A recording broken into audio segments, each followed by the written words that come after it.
All right, so as Justin mentioned, our big story that we're following tomorrow morning, President Joe Biden traveling to Texas for his first visit to the southern border since becoming president. It's part of his efforts to control the influx of migrants crossing into the U.S. from Mexico. Advocates for border control say they hope the president will see the need for more funding. KPRC 2 investigator Mario Diaz live in El Paso for us tonight ahead of the president's visit. And Mario, you've been actually talking to migrants out there on the streets, sleeping in what's a very chilly night out there in El Paso tonight. It is, Sion. Let me show you exactly where I'm at. If you go about 2 blocks that way, you're right in the heart of downtown El Paso. A few blocks this way, and you're at the border with Mexico. And where I stand right now, this is the campground outside of Sacred Heart Church. You can see there are dozens of people that are sleeping out on the sidewalks here. Down to my right, there have been people lined up throughout the course of the evening getting food that many people have been bringing to this particular campsite. Throughout the course of the night, you see cars stop, providing supplies and to providing obviously some nutrients, some meals for these people. These buses are parked here. This has been going on now for several weeks here in El Paso. These are warming stations as well as charging stations. They do 1-hour turns with migrants. They go inside, they warm up, they charge their cell phones, and then they obviously exit and they let another group in. There are people on the outside, primarily men. There's a building right over there that's filled completely with migrants. That is exactly where women and children are staying. Again, this is a city that has been overwhelmed in the past month and a half.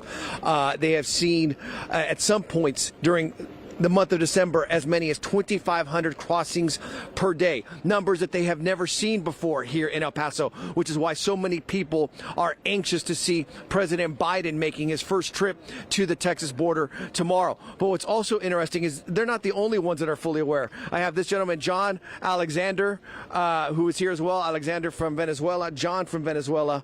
I'm going to hablar en español. ¿Quién va a venir mañana? Who's coming here tomorrow? El presidente Biden. El presidente Biden, Joe Biden. Ustedes todos saben. Everybody knows that he's coming.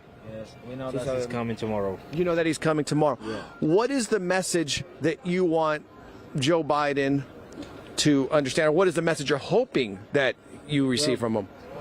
This group just hope an opportunity. An opportunity. An opportunity. ¿Cuál es el mensaje para ti, Alexander, que tú esperas del presidente mañana? What is the message you're expecting from Joe Biden here? Esperamos como una oportunidad como para avanzar o seguir nuestra meta, la que queremos, trabajar. You're hoping for an opportunity to advance, to be able to work and to live here in the U.S. Sí. Y ser buenas personas y de verdad que solamente queremos cumplir nuestro objetivo, que es ayudar a nuestra familia y tener una buena calidad de vida, no solo nosotros y ellos también. You want to move ahead to be able to help your family, to have a nice quality of life, and to get ahead here in the United States. Again, this is what you're hearing from the migrant side. From the resident side here, they're happy that Joe Biden is coming to town. They tell me that it's been pretty difficult at times. Police here in El Paso have ramped up with extra overtime hours to ensure that this area is protected very well. And these migrants tell me that they will not leave this area at all, because the moment they go just a few blocks away from the church, they can get picked up by Border Patrol and get deported, which concerns them, obviously. That's the latest here in El Paso. Of course, we'll have complete coverage throughout the course of the day tomorrow as Joe Biden makes his visit to El Paso. Live in El Paso, Mario Diaz, KPRC 2 News.